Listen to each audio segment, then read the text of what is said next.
नमस्कार,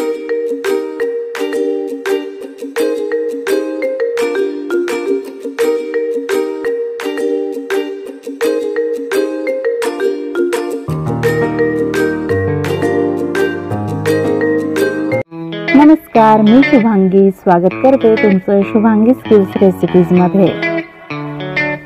आज आपण ऑफिस टिफिन साठी अगदी सोपी, कमी साहित्यात कमी वेळेमध्ये तयार होणारी अगदी गावरान पद्धतीची चवळीच्या शेंगांची भाजी करणार आहोत।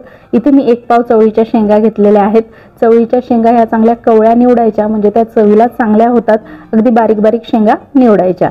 तर इथे शेंगा मी हाताने तोडून घेतलेल्या आहेत। तुम्ही कैचीच्या सहाय्याने किंवा चाकूच्या सहाय्याने देखील कट करून घेऊ शकता। अगदी अर्ध्या इंचाचे तुकडे इथे मी केलेले आहेत। तुम्ही तुमच्या आवडीने थोडे छोटे मोठे करू शकता। तर ज्या शेंगा अतिशय कवळ्या होत्या त्याचे छान तुकडे मी करून घेतले, बघू शकता। आणि ज्या शेंगा थोड्या मोठ्या होत्या, निब्बर होत्या, त्याचे मी दाणे इथे काढून घेतलेले आहेत। तर ह्या शेंगा आता मी स्वच्छ 2 पाण्याने धुवून घेते आणि चाळणीमध्ये निथरत ठेवते। आता बघूया भाजी कशी करायची। तर इथे गॅसवर मी पॅन ठेवलेला आहे आणि पॅन मध्ये घालूया अर्धा टेबलस्पून एवढं तेल।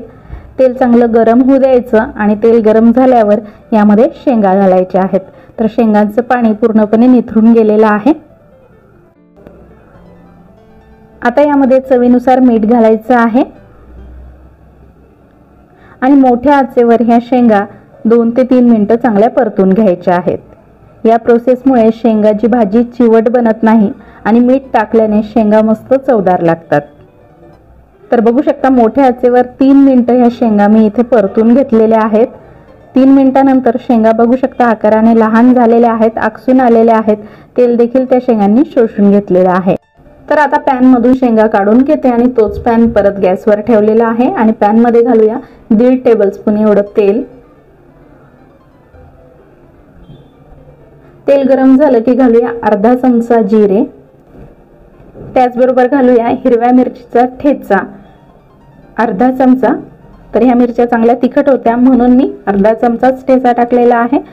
तुम्ही तुमच्या आवडीने हे प्रमाण कमी जास्त करू शकता, किंवा ठेचा नसेल तर तुम्ही इथे हिरव्या मिरच्या देखील कट करून टाकू शकता। त्याचबरोबर 7 ते 8 लसूण पाकळ्या चांगल्या चेचून घेतल्यात, त्या टाकत आहे। आता हे चांगलं लाल रंगावर परतून घ्यायचं आहे। गॅसची फ्लेम ही मध्यम आचेवर आहे। तर बघू शकता सर्व मसाले चांगले परतले गेलेले आहे। आता पाव टीस्पून हळद घातलेली आहे।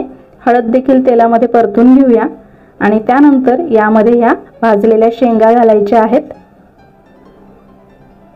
आणि शेंगा देखील तेलामध्ये चांगल्या परतून घ्यायच्या। तर शेंगा आपण आधीच भाजल्या कारणाने जास्त वेळ अजिबात लागत नाही शेंगा शिजायला। तर व्यवस्थित मिक्स करून घेतल्यानंतर इथे 4 चमचे दाण्यांचा कूट घालायचा आहे, यामुळे भाजीला मस्त चव येते। गॅसची फ्लेम मंद आचेवर मी इथे ठेवलेली आहे। दाण्याचा कूट शेंगांबरोबर व्यवस्थित मिक्स करून घ्यायचा।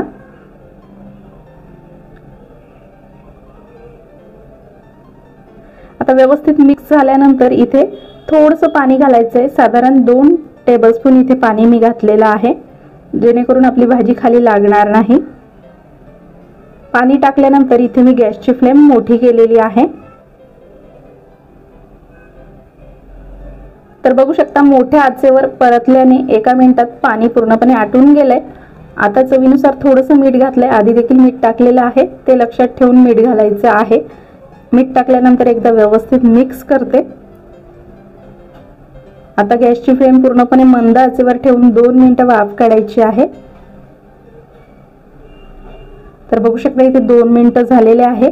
भाजीने मस्त तेल सोडलेलं आहे आणि इथे आपली चवळीच्या शेंगांची भाजी तयार झालेली आहे। सगळ्यात शेवटी भरपूर कोथिंबीर घालायचं आहे। एकदा व्यवस्थित मिक्स करून घ्यायचं आणि इथे मी गॅस बंद करते। ही भाजी करण्यासाठी 7 ते 8 मिनिटं लागले। तर ही भाजी टिफिनला तुम्ही चपाती बरोबर किंवा भाकरी बरोबर देखील देऊ शकता। अप्रतिम चवीची अगदी गावरान पद्धतीची इथे चवळीच्या शेंगांची भाजी आपली तयार झाली। तर माझी ही भाजी करण्याची पद्धत तुम्हाला कशी वाटली? जर आवडली असेल, उपयोगी वाटली असेल तर प्लीज आजच्या व्हिडिओला लाईक करा, शेअर करा आणि चॅनलला सबस्क्राइब करायला विसरू नका। आजचा व्हिडिओ पाहिल्याबद्दल खूप खूप धन्यवाद।